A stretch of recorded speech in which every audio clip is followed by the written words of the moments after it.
Welcome to Digimasters Shorts. We are your hosts, Adam Nagus and Carly Wilson, delivering the latest scoop from the digital realm.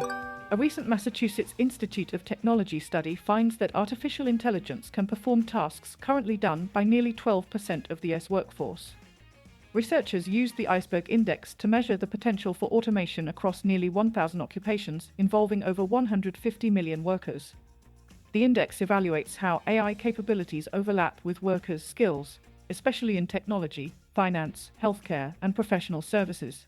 The study does not predict actual job displacement, noting that adoption depends on business strategies, social acceptance, and policy decisions. AI is already assisting with tasks like paperwork, enabling nurses to focus more on patient care, and helping software engineers by generating code quickly. Financial analysts will see AI handle routine document processing and analysis, reshaping job roles without necessarily cutting staff. The technology is impacting entry-level jobs traditionally held by recent graduates, with AI generating over 1 billion lines of code daily. This shift is causing companies to rethink hiring pipelines and reduce demand for junior programmers. The researchers emphasize that AI's influence goes beyond coding to a broader transformation of work structures. Overall, AI is augmenting human effort and driving significant organizational changes across multiple industries. Despite ChatGPT's blockbuster success, OpenAI remains unprofitable and faces significant financial challenges through 2030. HSBC forecasts OpenAI will need an additional $207 billion in compute funding to sustain growth, with total compute commitments reaching $1.4 trillion by 2033. The company aims for 36 gigawatts of AI compute power, a scale comparable to the electricity needs of a mid-sized state. While revenues are projected to grow to $213 billion by 2030, they won't cover sprawling infrastructure costs estimated at $792 billion. OpenAI's CEO Sam Altman summed up the balancing act of compute demand and profitability with one word: enough. Key backers like Microsoft and Amazon are vital, but the company's survival hinges on raising more capital or dramatically increasing paid subscriptions. HSBC warns that raising debt might be difficult amid market conditions and rising concerns over tech financing. Critics question whether AI will deliver meaningful productivity gains, recalling long-standing skepticism about the internet's economic impact. Economists suggest that significant AI productivity boosts remain uncertain, with current growth heavily reliant on heavy investment in data centers. OpenAI's trajectory raises a critical question about the sustainability of AI-driven market expansion without guaranteed returns. Uber has informed some gig workers involved in AI training that their contracts will end 2 months earlier than expected. These workers were part of Project Sandbox, Uber's initiative to train AI tools for Google under its AI Solutions division. Approximately a dozen contractors, many with advanced degrees, were engaged in tasks such as annotating photos and evaluating AI-generated responses. Uber cited a shift in Google's internal priorities as the reason for ending the work prematurely. Pay rates for these roles ranged from $55 to $110 per hour, depending on hours worked. Some contractors reported working fewer hours than required to earn the highest rates.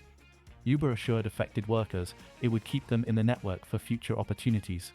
The company recently launched its Digital Tasks program, aiming to expand gig work into AI training roles. Despite strong growth in its core ride-hailing and delivery businesses, Uber is pushing to become a broader platform for work. Meanwhile, some contractors await their first paychecks, which Uber says may take up to 7 weeks from start dates. At the Masters of Scale Summit 2025, Google Brain founder Andrew Ng revealed he frequently uses AI as a brainstorming companion.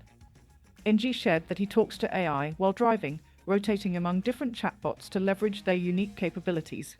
For coding tasks, he prefers tools like Claude Code and OpenAI's Codex. He emphasized that effective AI use involves an extended conversation rather than brief prompts, helping to provide better context. Ng also explained he sometimes uses lazy prompting, giving minimal instructions to see how the AI responds. Upon arrival, Ng asks AI to summarize the conversation and sends it to his team. Other tech leaders are integrating AI similarly. Google CEO Sundar Pichai uses AI to casually code and develop web apps. Box CEO Aaron Levy switches between AI tools for research, prototyping, and data work. Booking Holdings CEO Glenn Fogel leverages AI to improve his public speaking by analyzing his keynote recordings. These examples highlight how AI is becoming an essential part of executives' daily workflows.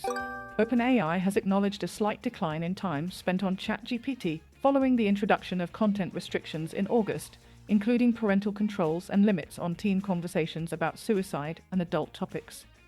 The company plans to roll out an age verification system that will permit users to access a broader range of discussions, including adult content like erotica. These measures reflect a balancing act between user safety and meeting demand for less restricted interactions.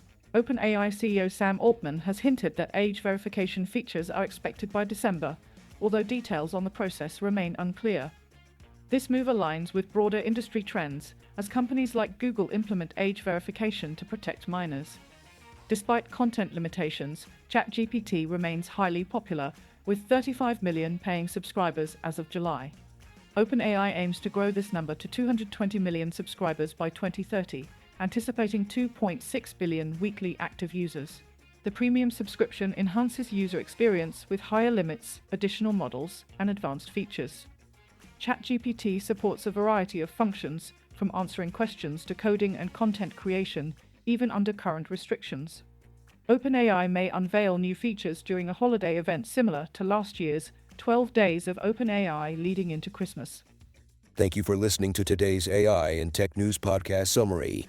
Please do leave us a comment, and for additional feedback, please email us at podcast@digimasters.co.uk. You can now follow us on Instagram and Threads by searching for @Digimaster Shorts or search for Digimasters on LinkedIn. Be sure to tune in tomorrow, and don't forget to follow or subscribe.